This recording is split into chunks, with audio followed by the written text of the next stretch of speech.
신앙은 실제입니다.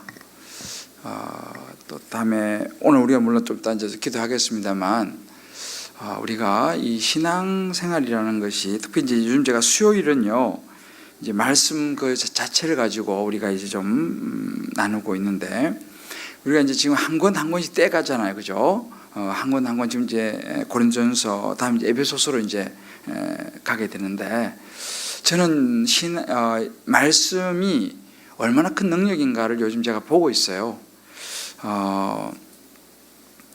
어제 이제 우리가 좀 이따 기도할 우리 황혜진 성도 제가 신방 갔어요. 이제 병원에 이 장폐색이 왔어요.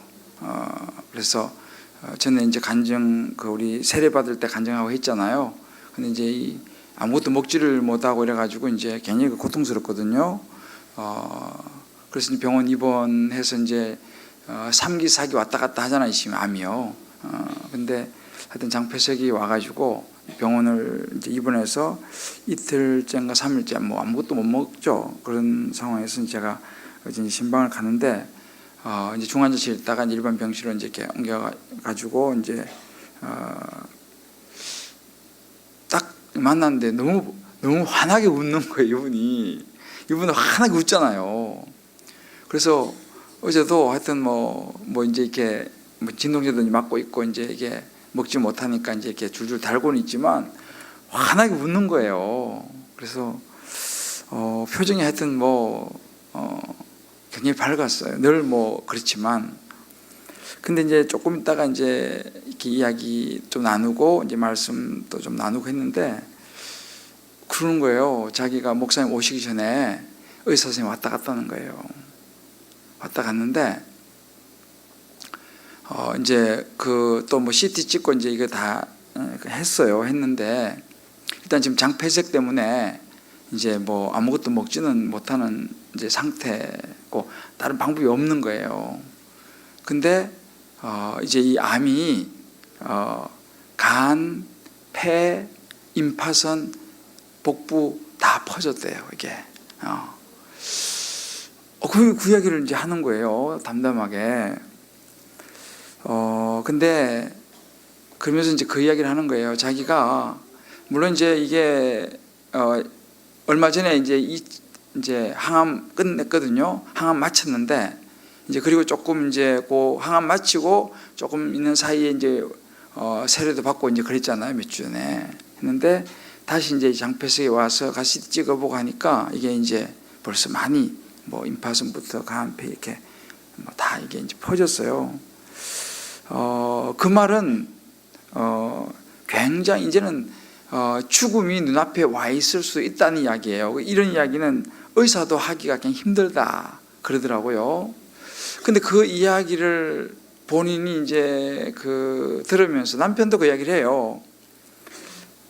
이런 이야기가 들려진다면 과연 내 아내가 이거를 받아들일 수 있을까?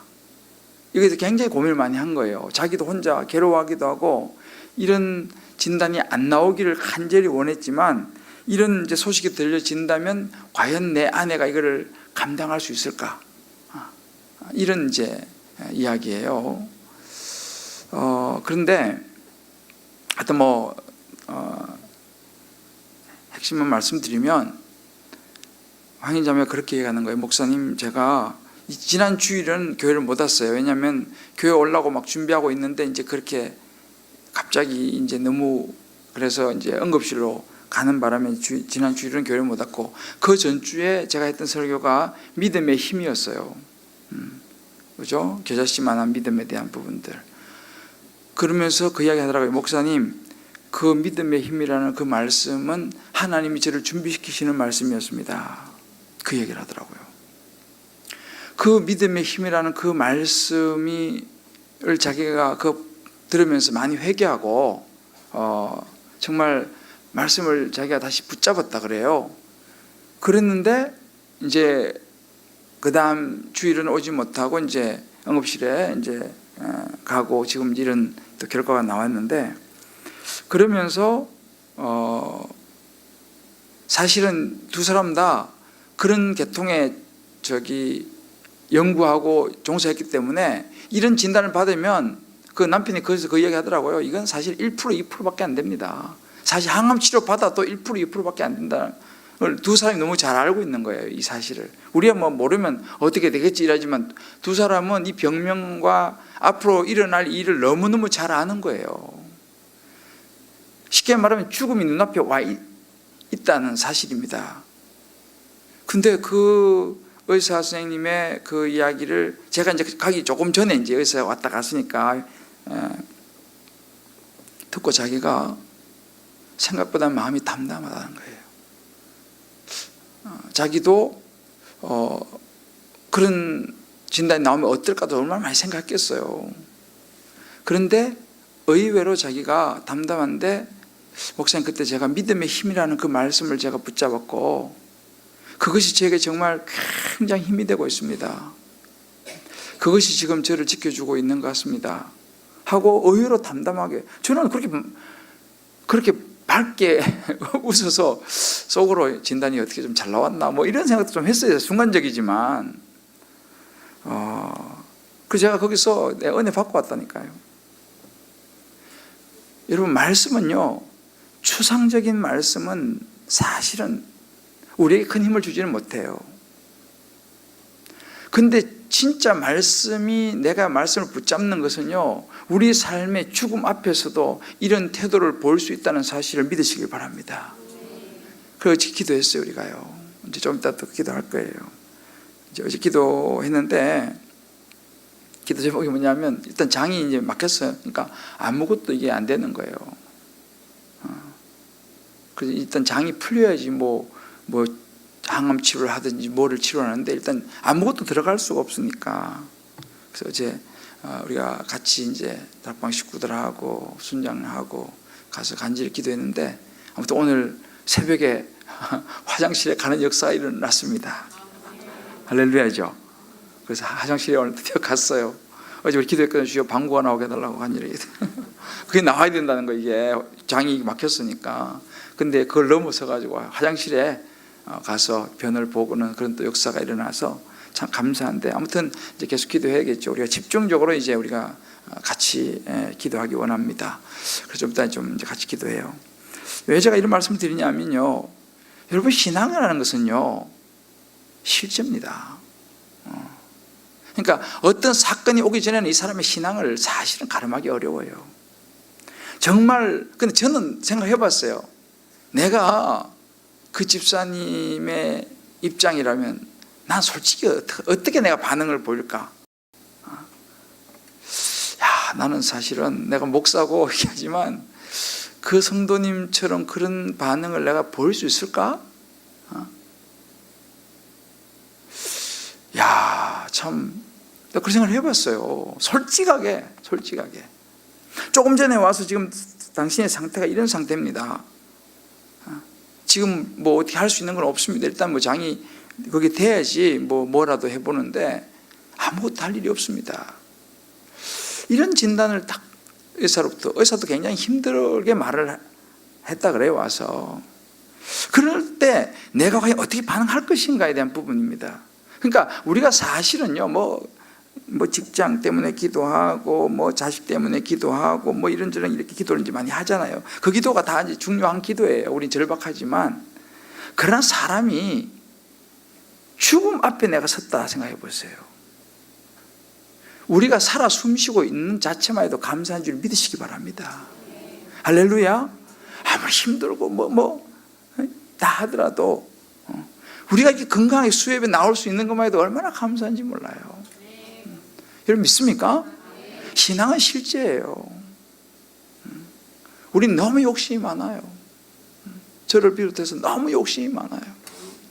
이 욕심을 비우지 않으면 절대 감사할 수 없어요. 우리는요, 감사가 나오지 않습니다. 감사가 나오지 않아요. 어떻게 인상을 펴요? 인상을 펼 수가 없죠. 하나님의 말씀이 내 안에 떨어질 때, 그 말씀이 내 속에 역사하기 시작할 때에 아무리 어려운 상황이라도 그때 하나님을 붙잡는 것이 진짜 믿음인 줄 믿습니다. 저는 우리 수협에 나오시는 우리 모든 식구들, 또 우리 주님 기쁨의 교회 모든 식구들이 이제는요, 이 시대가 여러분 알다시피 점점 뭐 이제 하나님과 가까워지기는 어려운 시대예요. 이제는요. 이런 시대 속에서 저는 기도하는 것이 뭐냐면, 우리 주님 기쁨의 교회는 정금같이 말씀을 붙잡는 하나님의 백성들이 벌떼같이 일어나기를 주의 이름으로 축복합니다. 제가 요즘 가슴이 설레고 있어요. 오늘도 제가 우리 여리고 전도팀하고 돌면서 참 가슴이 뛰었어요. 뭐 특별히 뭐 눈에 뭐 나타나고 그런 건 없어요. 그렇지만 마음이, 가슴이 뛰더라니까요. 말씀은 실제입니다. 언젠가 우리가 김동수 교수님, 이분이 이제 이쪽 신약학으로는 아주 유명한 분이죠. 우리 교회에 이제 한 2번 왔었어요. 와서 방언에 대해서 이제 말씀도 전하고, 이제 같이 이제 방언 또 터지는 위에서 기도도 하고, 이제 그런, 이분이 책을, 방언에 대한 이제, 이분은 공부를 아주 뭐 하버드에서 석사하고 영국의 캠브리지에서 신약으로 박사학위를 받았어요. 그러니까 학문적으로는 상당히 탁월한 분이에요. 그런데 이 교수님이 이제 그 방언에 대한 책도 쓰고, 이제 뭐 방언인가 예언인가 이런 책도 이제 썼어요. 좀 학문적인 책이긴 하지만 그래도 이제 책을 쓰고 이렇게 해서 근데 그래서 그때 우리가 아마 기억나실지 모르겠지만, 가끔씩 이제 우리가 전에, 요즘은 뭐 못했지만 전에는 이제 그런 우리 목사님 또 그런 교수님 오셔갖고 우리가 이제 말씀을 듣고 같이 또 방을 위해서 기도도 하고 이제 그랬잖아요. 그래서 그때 우리가 이제 아마 여러분 기억하실지 모르지만, 우리가 정말 하나님 방을 주십사고 기도하자 그래가지고, 그때 제 기억으로는 한 번 전에 우리 집회 했을 때 막 100명 이상 방언을 받기도 했었어요. 100명 이상인데 별로 안 놀라시네. 그때는 진짜 100명 이상 방언 받고 그랬었어요. 그래서 내가 이제 기도하고 있어요. 또 한 번 제가 나를 보고 있어요. 근데 사실 이 방언이라는 것은 개인적으로 굉장히 유익합니다. 뭐 방언의 유익에 대해서는 뭐 아무리 이야기해도 부족함이 없는데요, 이 방언은 굉장히 유익한 부분이 굉장히 많이 있어요. 근데 오늘은요, 오늘 이 사도 바울은 무슨 이야기를 하냐면, 방언보다 예언을 하려고 해라, 이렇게 얘기하는 거예요. 이게 무슨 말이냐? 방언이냐 예언이냐? 근데 방언보다는 오히려 예언을 하려고 해라, 이렇게 이제 이야기하는 그 대목입니다. 그래서 오늘 이 고린도서 말씀이 조금 어렵긴 하지만 근데 굉장히 중요한 말씀이에요. 여러분들 잘 이걸 이제 소화를 하시면 좋겠는데, 고린도 교회의 특징은요, 똑똑한 사람들이 많았습니다. 은사도 능력도 많은 사람들이 많았어요. 그래서 은사도 보면 이 고린도전서 우리가 지금 쭉 보고 있으면 12장에 보면 뭐 사도, 선지자, 교사, 능력을 행하는 자, 병 고치는 은사, 서로 돕는 것, 다스리는 것, 각종 방언을 말하는 것, 통역하는 자, 뭐 이렇게 이게 다 이제 이 고린도 교회에서 일어났던 은사들이에요. 그러니까 능력이 많은 사람이 굉장히 많았어요. 똑똑한 사람들이 많았습니다. 그러면서 이제 쭉 은사를 나열하면서 12장 마지막 31절에 보면 이렇게 말해요. 더욱 큰 은사를 사모하라, 이렇게 말합니다. 그러면서 이제 은사를 정리를 해요. 12장이요. 쭉 은사를 말하고, 이게 이제 고린도서 쭉 가는데 쭉 말하고 12장 마지막 31절에서 딱 정리하는 말이 더욱더 큰 은사를 사모하라, 이렇게 이제 하면서 마무리합니다. 그 다음에 나오는 건 13장이에요. 13장이 나오면서 13장에서 뭐를 언급하냐면, 여러분 잘 아시는 내가 사람의 방언과 천사의 말을 할지라도 하면서 사랑이 없으면, 제가 지난번에 사랑이 없으면에 대해서 이제 고린도서 13장 우리 나누었잖아요. 그래서 이 사랑에 대한 이야기가 나옵니다. 그래서 여기 보면 이런 모든 은사가 다 있어도 사랑이 없으면 아무 유익이 없다라고 이제 말을 해요. 이런 맥락에서 보게 되면 은사가 많은데요, 그 중에서 가장 큰 은사는 사랑이다 라고 이제 학자들이 해석을 합니다. 근데 이 해석을 저는 일리가 있다고 생각을 해요. 왜냐하면 각종 은사가 다 있어도 이 사랑이 없다면, 이 사랑이 뭔지 제가 지난 시간에 기억나시는지 모르겠지만, 사랑이라는 것은 책임이라 그랬죠. 그죠? 책임을 지는 거라 그랬잖아요. 그리고 사랑이라는 것은 나 중심이 아니고 하나님 중심, 이타적인 하나님의 뜻인 영혼 구원을 이루는 이 이타적인 이 핵심, 여기 사랑이라 그랬잖아요. 그래서 우리가요, 은사가 많잖아요. 그 모든 은사들이 다 있다 하더라도 그 은사가 책임과 하나님 중심, 이타적인 중심이 되지 않으면 그 은사들이 어떻게 쓰여지냐면 다 나 중심, 내 욕심, 나를 위한 것으로 은사가, 내 욕심이 그 중심에 들어갈 수밖에 없게 돼요. 그러면 내 욕심으로 그 은사를 사용하기 시작하잖아요. 나 중심으로 은사를 사용하기 시작하잖아요. 문제가 많이 생기게 돼요. 이제 그 문제들이 고린도 교회에 실제 일어났었습니다. 그래서 12장에서 은사를 많이 이야기하고 난 다음에 더욱더 큰 은사를 사모하라 그러면서 사랑을 이야기하는 것은 이 사랑의 본질 이야기했잖아요. 제가요. 예? 요즘 뭐 사랑의 종류가 많지만 지난주에 했던 본질. 그래서 혹시 사랑에 대한 본질에 대한 부분은 혹시 못 드신 분들은 다 가서 인터넷에서 들어보세요. 사랑이 뭔지에 있어서 제가 지난주에 말씀드렸는데, 그래서 이 사랑, 책임과 이타적인 하나님 중심이라고 하는 핵심인 이 사랑이 없으면요, 그 은사는 굉장히 위험해집니다. 그래서 바울은 좀 심하게 사랑이 없으면 그 많은 은사 그 아무것도 아니다라고 심지어 이야기를 한 것이 고린도전서 13장이에요. 그러면서 이제 고린도전서 14장으로 바울이 멈추지 않고 갑니다. 그러면서 14장을 시작하면서 이제는 또 한 가지 더 덧붙여요. 그래서 14장에 보면 사랑을 추구하며 신령한 것들을 사모하되 특별히 예언을 하려고 해라, 이렇게 말합니다. 여기서 이제 이게 은사, 큰 은사, 사랑을 다루고 난 다음에 14장에 들어오면서 사랑을 추구하되 또 신령한 것들을 사모하되 특별히 예언을 하려고 해라 라고 이제 갑니다. 그러니까 구체적으로 은사들 중에 방언, 예언을 언급을 하면서 이제 14장이 특별히 방언과 예언을 다루기 시작합니다.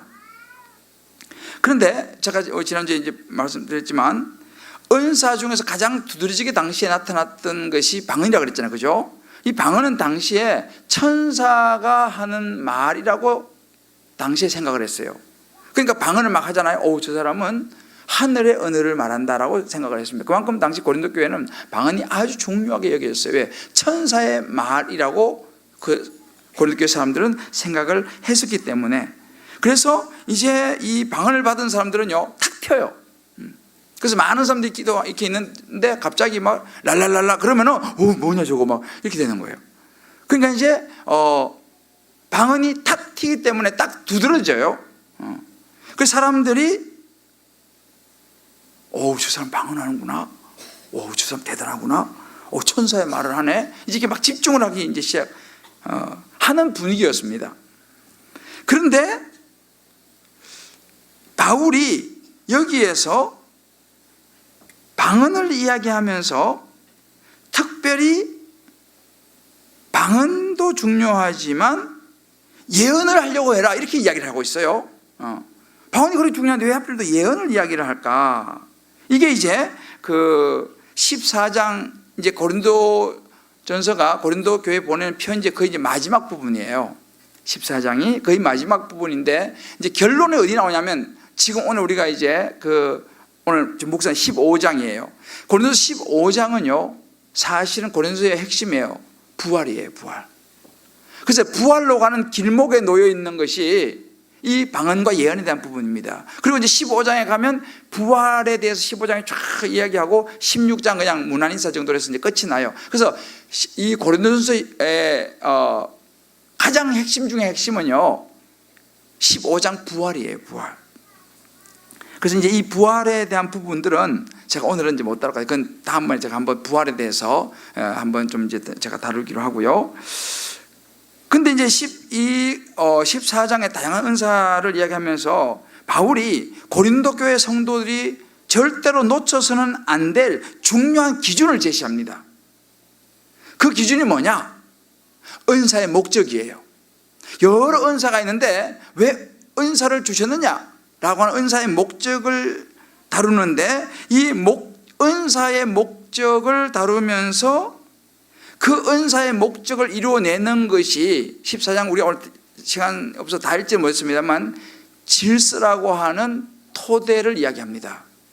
그래서 은사의 목적과 이 은사를 제대로 발휘하게 만드는 토대가 되는 질서, 이 부분을 말하는 것이 14장이에요. 자, 그래서 오늘 저는 여기에서 이제 방언과 예언에 대한 부분들을 좀 다루고, 그리고 이제 이것을 모든 것을 가능하게 틀이 되는 질서에 대한 부분들을 좀 다루면 이제 여러분들 신앙이요 좀 어느 정도 틀이 잡힐 겁니다. 그래서 수요일은 여러분들이 이제 이 주제가요, 제가 여러분 기억하실지 모르겠지만 지금 자유에 대한 부분들을 다뤘어요. 그죠? 자유. 우리가 자유를 내려놓는 자유인 기억나세요? 제목은 기억나죠?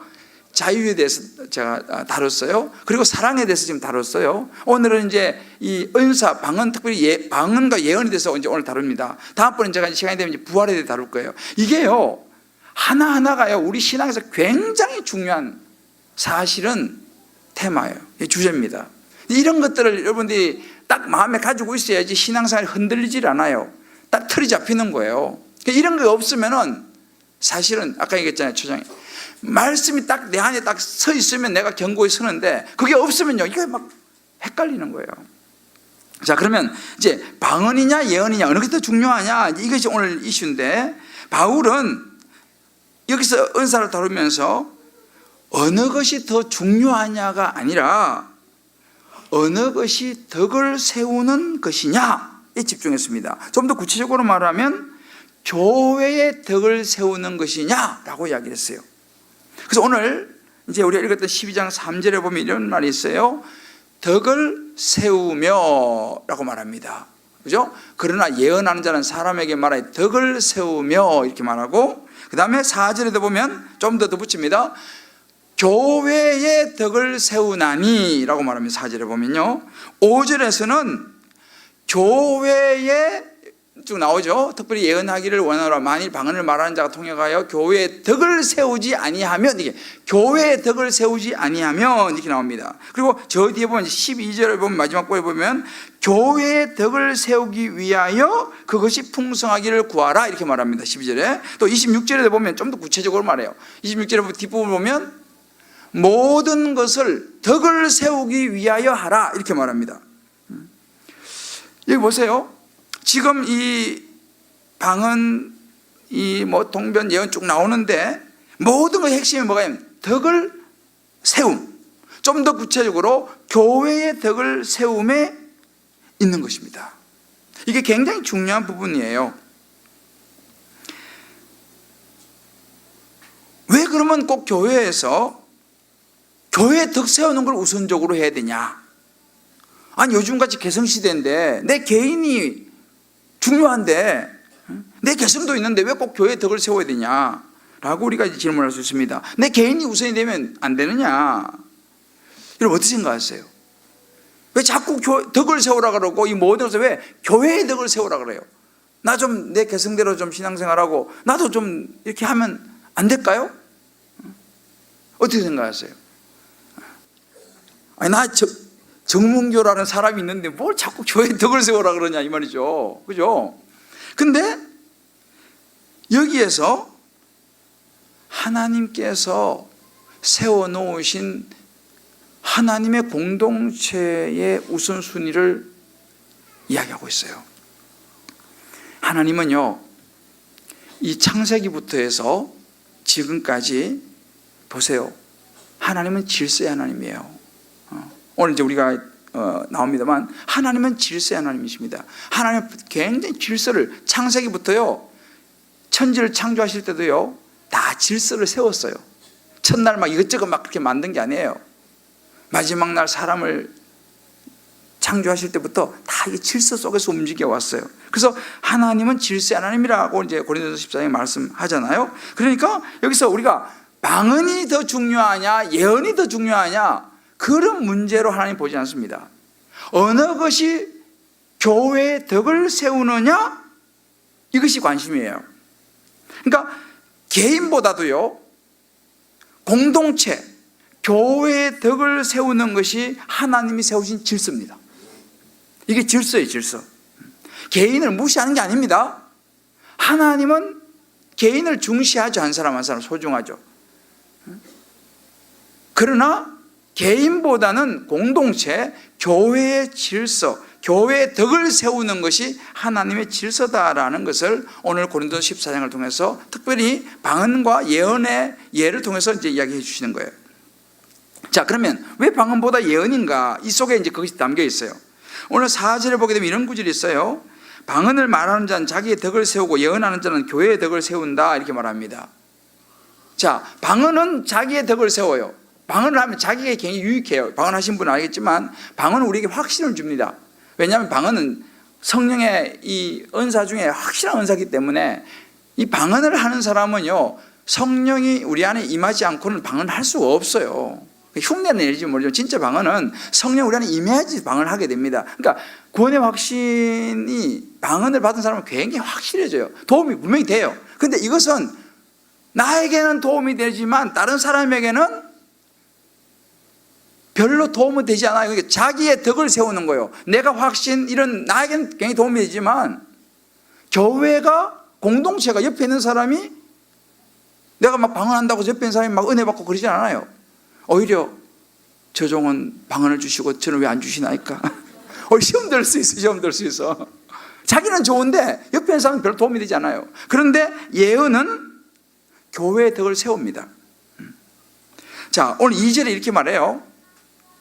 방언을 말하는 자는 사람에게 하지 않고 하나님께 하나니 이는 알아듣는 자가 없어요. 제가 좀 말했죠. 방언하면요, 알아듣지를 못해. 물론 통변하는 사람이 있지만 일반적으로는 알아듣지를 못합니다. 영으로 비밀을 말하며. 그러니까 자기에게 도움이 되는 것이지 다른 사람들이 못 알아들으니까 그거는 말씀드린 것처럼 교회라든지 공동체, 다른 사람에게 도움이 안 된다는 것입니다. 그래서 하더라도 통역을 해야 된다. 통역이 없으면 그냥 다른 사람들 들기는 그냥 허물 치는 소리하고 똑같다라고 이야기하는 것입니다. 여러분, 여기서 그럼 예언은 왜 예언을 하라고 하느냐? 여러분, 예언이 뭐냐? 이제 예언의 의미를 알아야 돼요. 이 예언이란 말은 사실 좀 어려워요. 근데 제가 아주 쉽게 말씀을 드리면요, 예언이란 말은 우리가 딱 들어보면 딱 제일 먼저 딱 생각해요. 예언, 내일 뭐 무슨 일이 일어날 거야, 뭐 이런 거, 그죠? 딱 이렇게 이야기해요. 생각 딱 떠오르는 그거예요. 예언 그러면 이번에 뭐 학교 떨어질 거야, 붙을 거야, 뭐 이런 거 있잖아요. 그거는 성경적으로 말하면 점치는 거예요.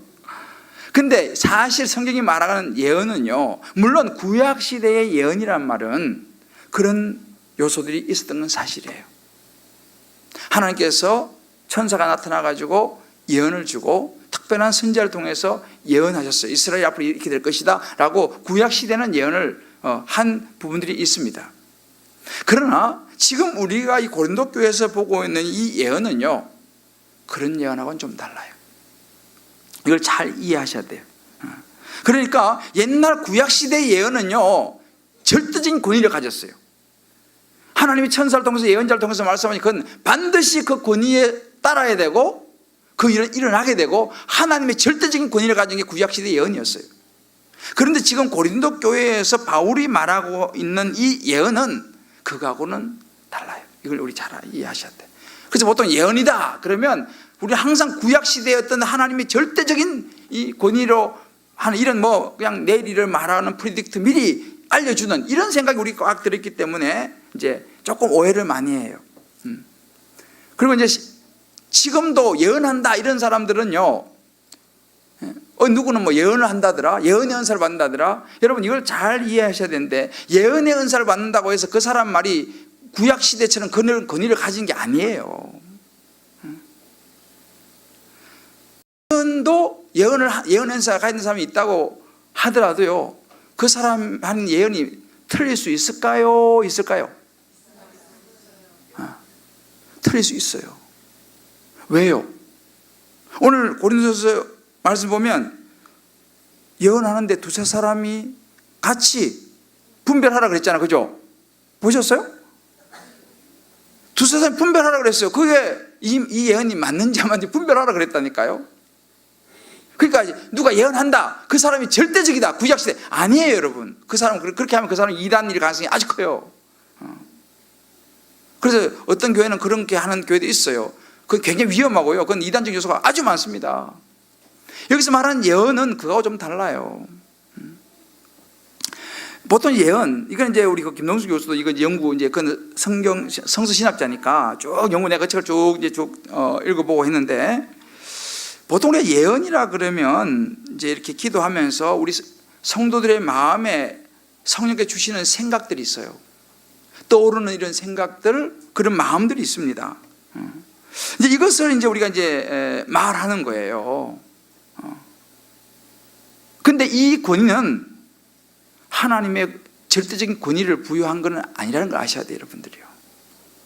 그러면은 물론 그 예언이 이제 성령께 주시는 말씀일 수 있습니다. 그러나 그것을 절대화해서는 안 돼요. 자, 그러면 여기서 말하는 예언이 뭐냐를 하면, 여기서 말하는 예언은요, 말씀을 통해서 교회의 덕을 세우도록 하는 개인적인 그런 그 위로라든지 권면이라든지 때로는 책망, 이런 것을 주는 게 이게 예언입니다. 그래서 이걸 분별해라 그러는 거예요. 왜? 틀릴 수도 있으니까. 그래서 그 예언을 통해서 뭐가 일어나야 되냐면요, 그 개인이 성장해야 돼요. 공동체가 건강하게 성장을 해야 돼요. 그러면 그것은 여기서 바울이 말하는 예언입니다. 근데 그 말이 상대방에게 해를 끼치고, 그거는 바울이 말하는 건강한 예언이 아니에요. 이 예언 속에는 책망도 들어가요. 책망도. 근데 우리 책망 싫어하잖아요. 그죠? 좋은 말만 해주기 원하잖아요. 여러분, 때로 책망을 잘 받는 사람이 성장하는 줄 믿으시기 바랍니다. 그래서요, 제가 기도를 많이 하고 제가 여러분에게 때로 책망을 하게 치게 되면요, 이게 물론 이제 제가 얘기했잖아요. 제가 기도를 많이 했다고 하더라도 여러분 할 때 그것이 절대적이지 않을 수는 있어요. 그러나 정말 기도 가운데 하나님께서 주신 책망이라면 저를 향해서도 마찬가지로 여러분을 향해서도 그것을 받는 것이 예언을 받는, 예언에 순종하는 것이라는 사실을 믿으시기 바랍니다. 이걸 잘 분별하셔야 돼요. 제가 지금 어려운 이야기를 좀 쉽게 하고 있어요. 그래서 이 예언이라는 게요, 어떤 거냐, 제가 하나 샘플을, 정확히 똑같지는 않지만 이런 분위기라는 거, 이거 사실 우리 한 집사님이 묵상 간증인데, 이게 시간이 없어서 본인에게 아직 물어보지는 못했는데 뭐 용서하시라 믿고 읽어드릴게요 그냥. 근데 자, 이 그 고린도서 14장 26절 사실 우리가 다 읽지 못했지만 이 부분을 읽고 이것을 실제로 이제 잘 적용했어요. 제가 볼 때 이제 적용적인 부분을 제가 한번 읽어드려 볼게요. 오늘 본문 말씀에 예언하는 자는 둘이나 셋이나 말하고 다른 이들은 분별할 것이요. 29절에 이렇게 했잖아요. 그죠? 보세요. 둘이나 셋이 말하고 다른 이들은 분별하라 이렇게 말했어요. 29절에요. 이 말은 뭐냐? 그 사람 하는 말이 무조건 다 뭐 절대적이게 그렇게 하면 안 된다 이 말이에요. 제가 좀 전에 설명했잖아요. 이걸 잘 보셨어요? 만일 곁에 앉아있는 다른 이에게 계시가 있으면 먼저 하던 자는 잠잠할지니라. 30절. 너희는 다 모든 사람으로 배우게 하고 모든 사람으로 권면을 받게 하기 위하여 하나씩 예언할 수 있느니라. 31절. 라는 말씀은 다락 모임을 연상케 합니다. 아주 이 부분을요 굉장히 적용을 잘 생각했어요. 자, 들어보세요. 한 사람씩 이제 다락 모임을 연상케 하는 거다 그랬어요. 한 사람 주일 말씀에 대해 느낀 것과 적용들을 말하면 다른 사람들은 이를 듣고 분별하고, 다른 사람이 말하기 시작하면 먼저 말하던 사람은 잠잠히 들어주는 모습이 다락방 예배 모습과도 매우 똑같습니다. 이렇게 질서 있게 나누다 보면 다락 구성은 모두 배울 수 있고 모든 사람에게 권면받을 수 있어 매우 유익하다고 말씀을 알려주십니다. 여러분 보세요. 아주 잘 적용한 케이스예요. 여러분 다락방 모임이 있잖아요. 여기서 지금 바울이 가르치는 공동체하고 비슷하지 않아요? 그죠? 지금 다락방 그런 식으로 하고 있죠? 아니면 혼자 막 일방적으로 막 쏘아붙이나요? 그건 좋은 다락방 아니에요. 뭐 나쁜 순장 이렇게 말하면 안 되고 그건 아니에요. 여기서 이게 지금 그러니까 이 성경은 이게 들어있는 거죠. 자, 그러면서 이제 적용 들어가요. 지난 다락 모임이 끝나갈 쯤 일주일 동안 적용할 부분에 대해서 서로 나누게 되었습니다. 한 집사님은 한 집에서 같이 살고 계시는 시아버지가 너무 싫고 미워 대화도 거의 없고 인사도 현관문에서 얼굴을 보지 않고 하는 다녀오겠습니다, 다녀왔습니다 라는 인사가 전부인데 말씀을 계속 듣다 보니 시아버지와의 관계 회복을 위해 노력해야 할 것 같다고 하셨습니다. 그런데 무엇을 어떻게 해야 할지 모르겠다고 하시어 구체적으로 하나씩 적용해 보자고 하다가 시아버지께 과일을 깎아 포크로 찍어서 드세요를 해보시는 건 어떻겠냐고 권해드렸습니다. 그러자 집사님은 너무 어렵다고 갑자기 자신이 그러면 시어머니 시아버지가 모두 놀랄 거라고 닭살도다 도무지 못하겠다고 하셔서 그럼 아침 저녁 출근길 퇴근길에 얼굴을 뵙고 인사드리기로 대신하기로 하면서 웃었습니다. 그러자 그 집사님은 순장님은 뭘로 적용하실 거냐고 물어보셔서 몇 주째 동일한 적용만 주말에 남편 밥 잘 챙겨주기를 얘기하자 자신만 어려운 적용을 시켰다면서 순장님은 평일 아침에도 남편 먹을 것을 챙겨주는 적용을 하는 게 어떻겠냐고 하시어 그렇게 하기로 하였습니다. 사실 아침잠이 많은 나는 신혼 때부터 현재까지 남편의 아침을 챙겨준 적이 거의 없습니다. 남편이 결혼 전부터 아침을 먹지 않았고 현재도 아침밥 먹고 출근하는 것이 속이 부담된다고 하여 남편의 아침거리는 토마토 같은 과일이 다였기 때문이기도 했지만 그마저도 제가 챙겨준 적은 드뭅니다. 사역훈련 받을 때 적용으로 전날 저녁에 계란이나 고구마를 삶아 놓은 적이 몇 번 있지만 이것도 전날 저녁에 한 것이지 아침에 한 적은 거의 없었습니다. 그 집사님은 남편이 따끈따끈한 계란을 먹을 수 있게 아침에 계란을 삶고 과일도 아침에 신선하게 준비해 주는 것이 좋겠다고 하시는데 순간 나도 아침을 먹지 않고 출근하는 경우가 많은데 라는 생각이 올라오면서 난처해하다가 내가 그 집사님께 처음 권해드린 적용도 이렇게 어려웠겠구나 라는 생각이 드니 저절로 입이 다물어져서 그렇게 적용하기로 하면서 웃으며 다락 모임을 마쳤습니다.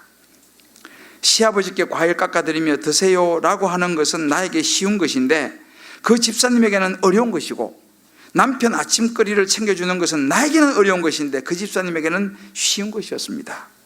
들은 말씀에 대해 하나씩 나누다 보니 어떤 사람에게는 어려운 것이 다른 사람에게는 쉽고 어떤 사람에게는 쉬운 것이 다른 사람에게는 어렵다는 것을 발견하면서 때로 찔림을 받고 때론 용기를 얻고 때론 내가 생각하지 못한 지혜와 권면을 들을 수 있게 되니 다락 모임이 오늘 말씀처럼 모든 사람으로 배우게 하고 모든 사람으로 권면을 받게 하는 말씀이 이루어지는 귀한 곳임을 깨닫습니다.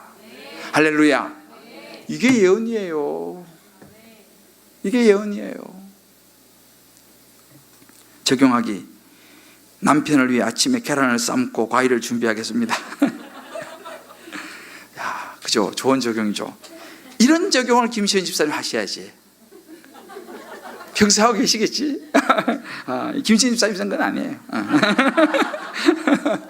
자, 기도를 이렇게 했어요. 하나님, 다락 모임을 통해 하나님께서 저에게 말씀하시는 것이 있음을 깨닫습니다. 남들은 쉽고 당연하게 하는 일이고 할 수 있는 일을 직장에 나간다는 이유로 피곤하다는 이유로 복종하고 섬겨야 하는 남편을 제일 소홀히 대하였음을 이제야 깨닫습니다. 내 수준에 맞춰 하나씩 알려주시는 하나님, 하나님께서 알려주신 질서에 순종하기에 오랫동안 소홀히 하였던 남편 아침거리 챙기기를 잘할 수 있게 하여 주시옵소서. 예수님의 이름으로 기도드렸습니다. 아멘. 멋진 묵상 적용 아니에요? 누군지 모르죠? 우리 축복의 박수 한번 해줘요.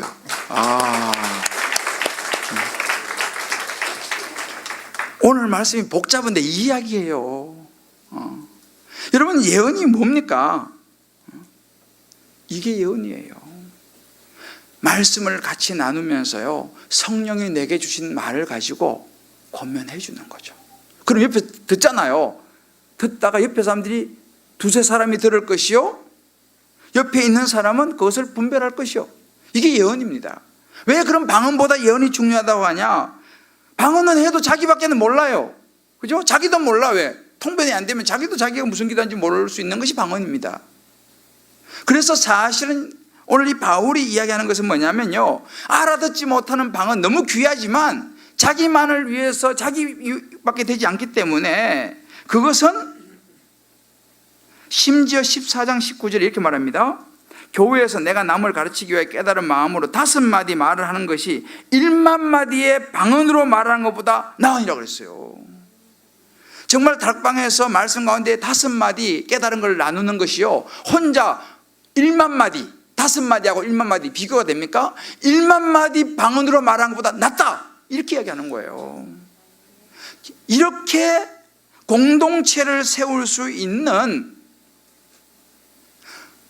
교회의 덕을 세우는 이 예언, 말씀을 깨달은 것을 나누는 것이 그만큼 중요하다라고 바울이 이야기를 하고 있습니다. 방언이 굉장히 중요해요.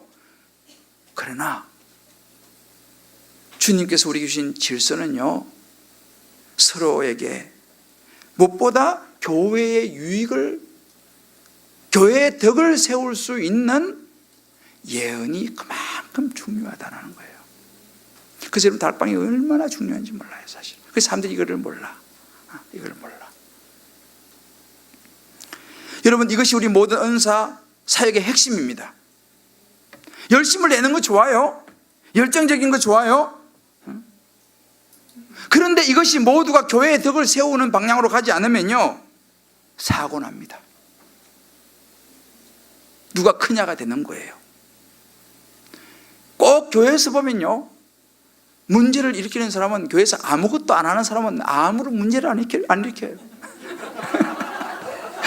일으킬 일이 없지, 뭐 아무것도 안 하는데. 그렇잖아요. 근데 교회에서 문제를 일으킬 가능성이 아주 많은 사람은 아주 많이 열심히 일하는 사람이에요. 실제 그래요. 아주 열심히 하면 할수록 문제를 일으킬 소지가 많아요. 왜 그러냐?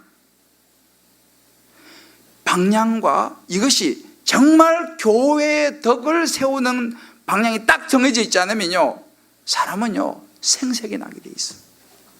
똑같아. 누구도, 저도 마찬가지. 똑같습니다.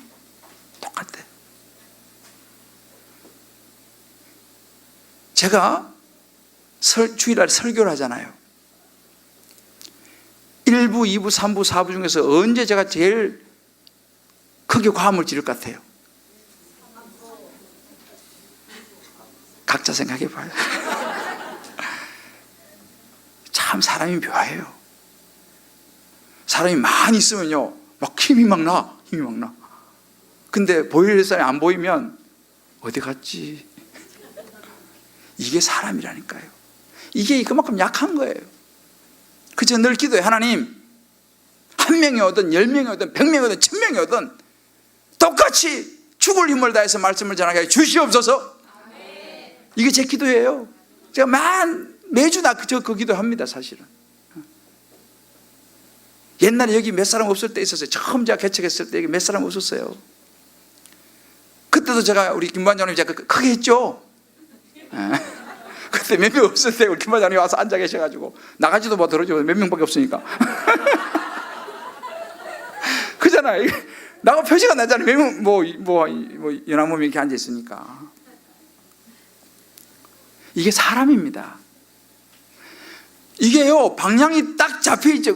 방향을 한번 잡힌다고 됐다는 게 계속 방향을 잡아야 되는 거예요. 안 그러면요, 우리 인간은 열심을 내면 열심을 낼수록 생색이 날 가능성이 커요. 그러면 이제 교회의 덕을 세우는 것이 우선이 돼야 되는데, 생색이라는 것은 내 덕을 세우는 거거든요. 내가 드러나는 거거든요. 이게 이렇게 하면 질서가, 이제 하나님께서 세우신 우선순위가 바뀌어버리는 거예요. 그래서 지금 이 방언이냐 예언이냐, 이 샘플을 말씀하시지만 이 속에는요 많은 의미가 담겨 있어요. 참 어려운 부분이에요. 그러나 목적이 분명해야 돼요. 여러분들이 목사가 되든 뭐 교구장을 하든 순장을 하든 뭐 양육자를 하든요, 교회에서 이렇게 저렇게 섬기든 목적을 잃어버리면요, 우리는 교회의 덕을 세우기가 어렵습니다. 그 이야기를 여기서 바울이 하고 있는 거예요.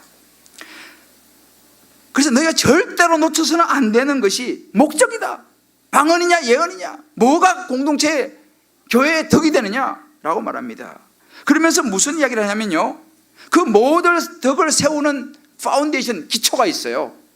교회의 덕을 세우는 기초가 있는데 그 기초가 뭐냐라고 할 때 바울은 질서를 언급합니다. 여기서 질서가 나오는 거예요. 14장 34절에 보면요, 굉장히 중요한 구절이에요. 같이 한번 읽어봅시다. 시작.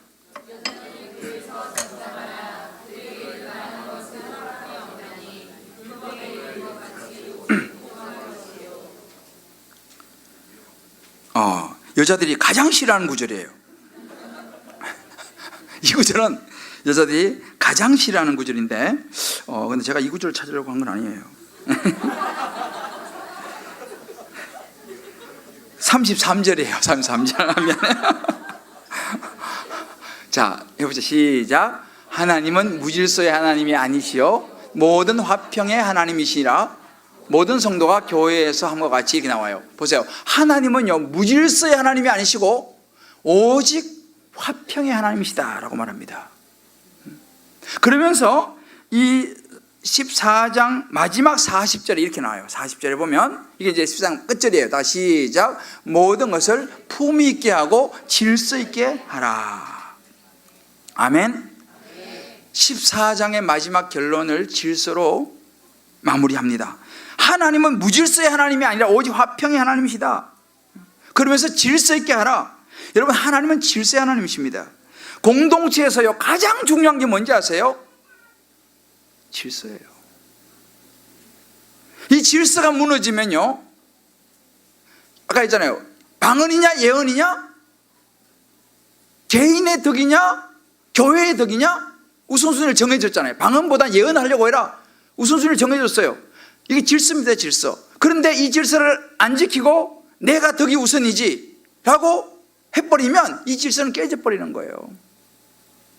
그럼 화평이 깨져버리는 것이죠. 그래서 오늘 여기서 이야기해 주고 있습니다. 그러니까 우리가 질서에 순종하는 거, 이거는 다른 말로요, 경계를 지키는 거고 자기 자리를 지키는 거예요. 각자의 옳은 소견대로 해버리면요, 공동체는 무너지게 돼 있어요. 각자 소견에 옳은 대로 행하는, 그래서 무너지는 대표적인 성경이 어느 성경이에요? 각자 소견에 옳은 대로 행해가지고 무너지는 성경이 어떤 성경이에요? 사사기요. 사사시대가 뭐가 문제입니까? 각자 자기 소견에 옳은 대로 가보니까 다 오합지로 돼버리는 거죠.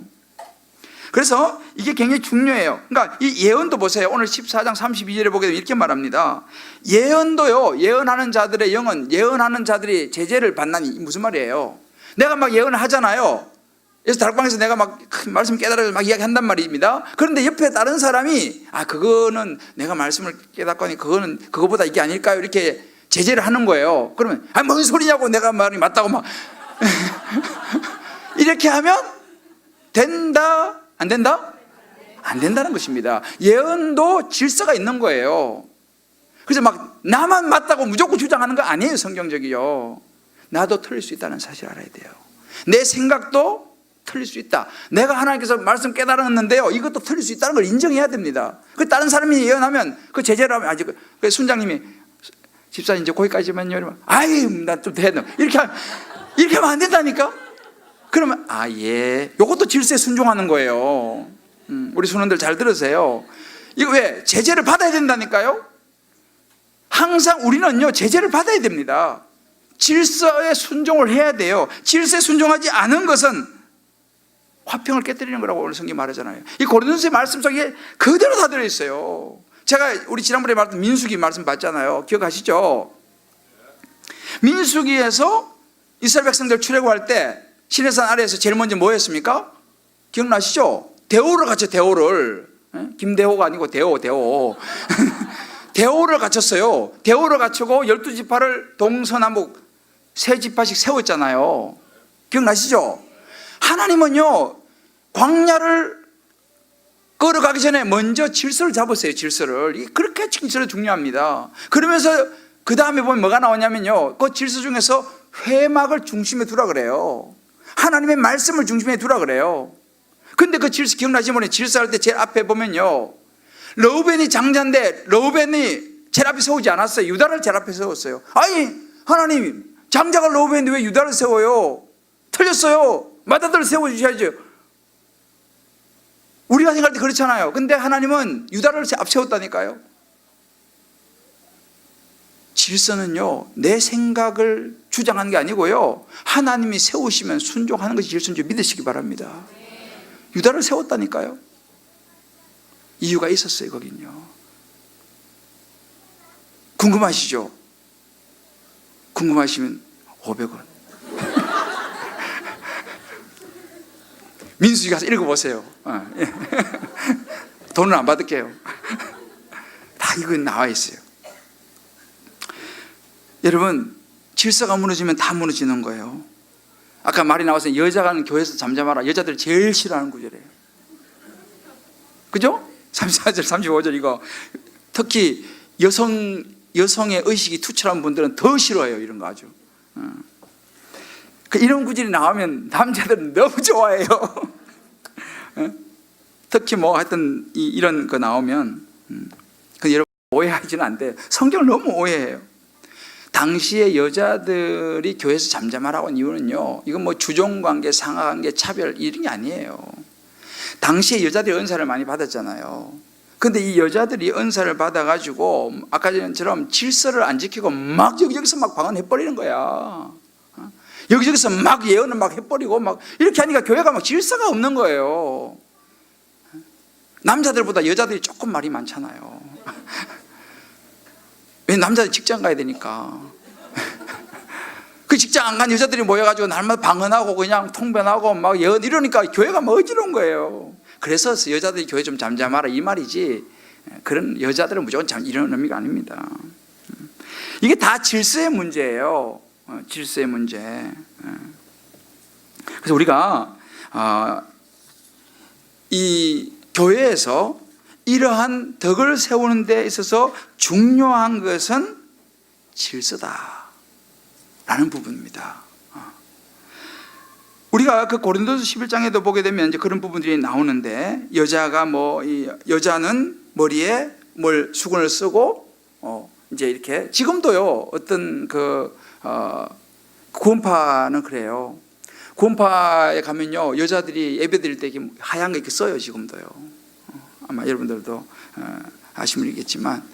그래서 근데 사실은 이런 부분도 마찬가지로 지금도 머리에 쓰라 이런 의미가 아니에요. 당시에 여기 우리가 이제 보면 고린도서 11장에 보면 나는 너희가 알기를 원하니 남자의 머리는 그리스도요, 여자의 머리는 남자요, 그리스도의 머리는 하나님이시다 이런 말 나오잖아요. 그러니까 여기서는 뭐냐면 그냥 어떤 뭘 꼭 써야 된다, 여자가 이런 차원이 아니고 하나님이 세우신 질서에 너희가 순종해야 된다라고 하는, 질서에 순종한다라고 하는 마음의 외적인 표현이지, 그거를 여자는 무조건 써야 한다 그런 개념은 아니에요. 그러니까 성경을 오해하니까 자꾸만 이단이 생기는 거예요 사실은요. 그래서 질서의 순종이 얼마나 중요한지 한두 가지 좀 말씀 마무리하겠는데, 우리 지난번에 어떤 간증하신 분 보니까요, 질서의 순종에서 믿지 않는 남편하고 이 관계에 한 예가 이제 나오더라고요. 이렇게 이제 적용을 했어요. 이제 이 사람은 남편이 안 믿는 부인이에요. 그러나 하루하루 말씀을 보고 속으로 지들의 도움을 받아가면서 내가 가장 먼저 순종해야 할 질서가 바로 하나님임을 알게 되었습니다. 그리고 그동안 하나님보다 남편을 더 두려워한 것은 진짜 순종이 아닌 나의 유익을 위한 거짓 순종이었음을 깨닫게 되었습니다. 모든 질서의 우선순위를 알게 되니, 왜냐면 이분이 이제 그 고백을 하는 거예요. 자기 남편이 이제 안 믿으니까 남편이 하는 하여튼 순종이라는 이름으로 다 했는데, 심지어 하나님에 대한 부분까지도 남편 말을 다 들은 거예요. 교회 가지 마! 그러면 교회 안 가고 그런 것부터 해서. 그러니까 이제 결국 나중에 이제 자세한 그 내용 보면은 남편이 물주잖아요. 물주. 그 남편 말 안 들었다 하면 완전히 물주 떨어지니까 이제 등등 이런 이제 여러 가지 있어요. 그러면서 이제 이분이 그런 거예요. 그동안 하나님보다 남편을 더 두려워한 것은 진짜 순종이 아닌 나의 유익을 위한 거짓 순종이었음을 깨닫게 되었습니다. 모든 질서의 우선순위를 알게 되니 무엇보다 남편의 구원에 대해 진심으로 애통한 마음을 갖게 되었고, 그러다 보니 어떤 상황에서도 분별하며 점점 자유함으로 나가게 되었습니다 라고 하는 고백이에요. 믿지 않는 남편과의 관계 속에서 질서의 순종에 대한 부분입니다. 이 부분은 사실은요, 이제 이게 헷갈릴 때가 많이 있어요, 사실은요. 그래서 정말 안 믿는 남편을 둔 분들은요, 특별히 열심히 정말 남편을 위해서 지극정성을 섬겨야 됩니다. 정말 지극정성을 섬겨야 돼요. 그러나 남편이 하나님보다 우선되는 것은 질서의 순종을 하지 않겠다는 겁니다. 이거 아셔야 돼요, 여러분들이. 안 믿는 남편에 대해서 다른 모든 것은 다 해주셔야 돼요, 여러분들이. 그러나 하나님과 남편이 딱 될 때는요, 남편이 먼저가 아니고 하나님입니다. 이걸 잡으셔야 돼. 이거를 못 잡으면 여자들이 처녀 때 예수 믿다가 시집 가가지고 그때부터 남편 맞춰준다고 교회 안 다니기 시작해가지고요, 그래서 30년 동안 다 신앙교 뭐 다 까먹었어. 자기도 30년 동안. 그거는 질서에 순종한 게 아니에요. 여러분, 이걸 잘 잡으셔야 돼. 그렇지만 사실은 정말 남편을 지극정성으로 잘 섬겨보십시오. 남편이, 부인이 원하는 거 안 해주겠어요? 부인이 보기 좋으면 처갓집 말뚝을 보고 뭐 해요? 절을 한다니까, 김은 집사님, 그죠? 아니, 부인이 이뻐 보이는데, 제가 늘 이야기하지만요, 왜 안 믿는 남편들이 그렇게 교회를 싫어하느냐? 안 믿는 남편이 그렇게 하나님을 싫어하느냐? 물론 여러 가지 이유가 있어요. 그런데 자기한테 떨어진 콩고물이 없는 거예요. 안 믿는 남편들이 보니까 자기한테 뭐 콩고물이 떨어져야지 좋아하지.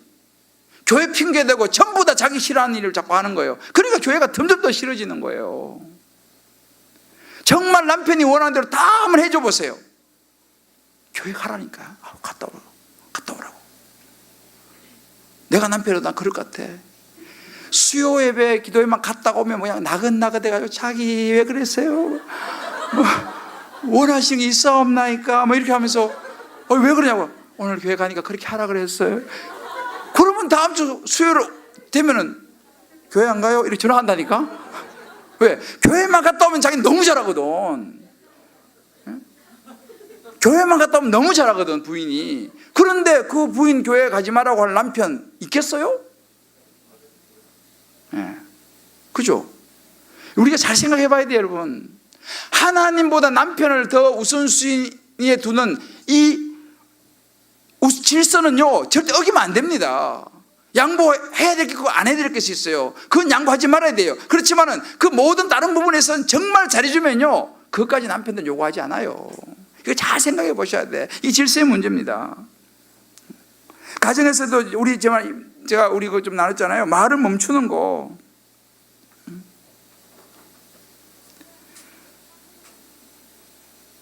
하나님은 무질서의 하나님이 아니고 질서의 하나님이라니까요.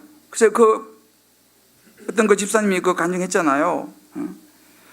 설명을 하고 싶지만 입을 다뭅니다. 남편한테 막 설명하고 입을 다문다는 거예요. 예전에는 남편을 이해시키고 설득하고자 애를 쓰며 설명했지만 말씀을 전혀 모르는 남편에게는 짜 맞추는 소리로 들리기 때문입니다. 내가 말이 옳아요. 근데 조목조목 따져가지고는 남편은 그건 무슨 말인지 이해도 못해. 그렇게 자꾸 막 따지고 설명하고 성경 보라고 막 성경 이렇게 했다고요. 이렇게 하면은 남편은 성경이 짜증난다니까요. 그 성경이 미워지는 거예요. 그때는 입을 닫는 것이 상책이에요. 이건 무지 어려운 이야기예요. 이거 적용 너무 잘하는 우리 집사님 한 분 계신데 그거 읽어주면 또 날새기 때문에 하는데, 진짜 우리가요, 저도 이걸 묵상하면서요, 참 진짜 우리가 입을 닫는 순종이요, 너무 힘든데 참 중요합니다. 특히 안 믿는 남편을 둔 우리 부인들을 정말 입을 닫는 순종을 정말 한번 해보세요. 힘들지만요. 이것도 순종이에요. 이 질서에 순종하는 거죠. 우리 신앙생활 하다 때로는 막 입이 막 근질근질 할 때도 한번 입을 닫는 이 훈련도 해봐야 돼요. 왜? 질서의 순종이에요. 이 모든 것은 뭐예요? 교회의 덕을 세우는 거예요. 덕을 세우는 거예요. 각자 한번 적용해 보세요. 나는 내가 하는 말이, 행동이 교회의 덕을 세우는 말과 행동인가? 내가 지금 서 있는 자리가 교회의 질서에 맞는 자리인가? 내가 하는 말과 행동이 영혼 구원을 위해서 꼭 필요한 말이고 행동인가? 아니면 나를 위한 말과 행동인가? 생색내고 나를 드러내기 위한 말과 행동인가? 항상 우리는 우리 자신에게 질문을 던져볼 필요가 있어요. 자, 우리 한번 옆에 분하고 서로 우리 한번 격려하고 마무리합시다. 나보다는 교회의 덕을 세우는 것이 우선입니다. 이렇게 한번 조금 격려해 보세요. 그죠?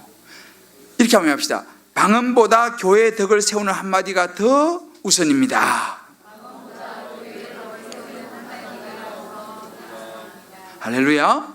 마지막 이렇게 합시다. 하나님은 질서의 하나님이십니다. 할렐루야. 사랑하는 성도 여러분, 그래요. 이게 좀 어렵지만 최대한 쉽게 우리가 좀 말씀을 나눴어요. 방언이냐 예언이냐 그게 아니에요. 교회의 덕이 되느냐 안 되느냐. 아무리 좋은 것도요, 덕이 안 되면요 입을 다물어야 돼요. 교회의 덕이 되지 않으면 입을 다물어야 돼요. 아무리 그것이 옳은 이야기고 맞는 이야기고 다 좋다 하더라도 공동체가 세워지는 것이 아니라면요 질서를 지켜야 돼요. 오늘 이 말씀입니다. 제가 말씀드렸죠. 방언 너무 귀한 거예요. 저는 앞으로도 이제 이 방언은 정말 개인적으로 그래서 제가 사실은 수요일 날 뒤에 기도 시간은 제가 방언을 일부러 여러분 했으면 좋겠어요. 왜냐하면 방언도 자꾸 해야 돼요.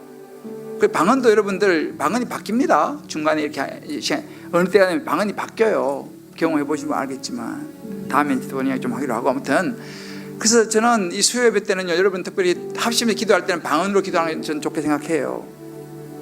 그만큼 귀하고 방언 기도를 한 번씩 해줘야 돼. 근데 다른 때는 별로 할 데가 없어요, 그죠? 뭐 새벽 기도 와가지고는 어려워. 왜냐면 다 조용히 기도하는데 거기서 막 방언을 크게 해버리면 이게 덕이 안 돼. 근데 수요 기도회 때는 자신이 방언을 하는 게 참 좋아요. 마음껏 하세요. 그러나 중요한 것은 뭐냐면요, 오늘 이 본문이 주고자 하는 것은 모든 것은 교회의 덕을 세우는 것이 가장 우선이다. 질서에 순종하는 것이 가장 우선이다. 자기 자리를 잘 지키는 것이, 경계를 잘 지키는 것이 우선이다라고 하는 것을 우리에게 이야기해 줍니다. 저는 우리 주님 기쁨의 교회가 정말 그런 교회 되기를 주님의 이름으로 축복합니다. 그러면 우리 주님 기쁨의 교회를 통해서 많은 영혼이 돌아오게 될 줄을 믿습니다. 할렐루야. 주님께서 세운 교회, 우리 찬송 한번 부르고 한번 기도합시다.